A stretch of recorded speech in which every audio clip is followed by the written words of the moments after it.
Қайырлы күн, құрметті әріптестер. Мен қазір мына құжатты онлайн толтыру кезінде артықшылықтар көрсетейін деп отырмын. Яғни барлық көп адамға бір құжатты толтыру керек, әркім өзінің мәліметін енгізу керек.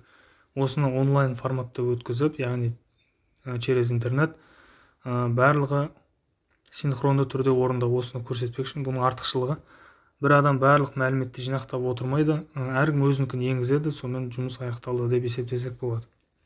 Осыны қалай істеу керегін көрсетейін. Оның бәрі әрине әлеуметтік жауапкершілікке байланысты. Қазір чатта мысалға маған Excel құжат келді. Осыны мен Google-ға өткіземін.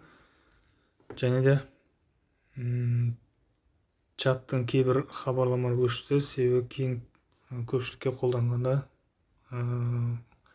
артық ақпарат болмас үшін. Мына қазір мен жаңа құжатты бастым WhatsApp-та, сонда ашылды. Енді осыны ары қарай толтыру үшін адамның суреті тұр ғой. Осыны басып, ортақ қолжетімділік ашылады. Мына екінші тұрғанды таңдаймыз. Басқалармен бірге өңдеу Google Sheets арқылы файл ретінде сақтау. Осыны басып Google Sheets-қа өтеміз. Мына жерде Google Sheets ретінде сақтау деген таңдаймыз. Так, мен логин таңдадым. Енді бұл құжат Google құжатқа айналып жатыр. Яғни Google құжаттар интернетте онлайн жұмыс жасауға мүмкіндік береді. Ол үшін Microsoft Office бағдарламасын компьютерге орнатпай, интернеттен онлайн жұмыс жасауға мүмкіндік береді. Ары қарай қайтадан адамның суретін басып, мен қолжетімділікті ашамын. Бұл жерде бірінші атын өзгертіп алайын мен. Декларация деп тұр. Әртүрлі бөлімдерге берген кезде шатаспау үшін, мысалы қазір мен дене шынықтыру мұғалімдеріне жасап берейін деп жатырмын. Дене шынықтыру деп атын өзгертемін.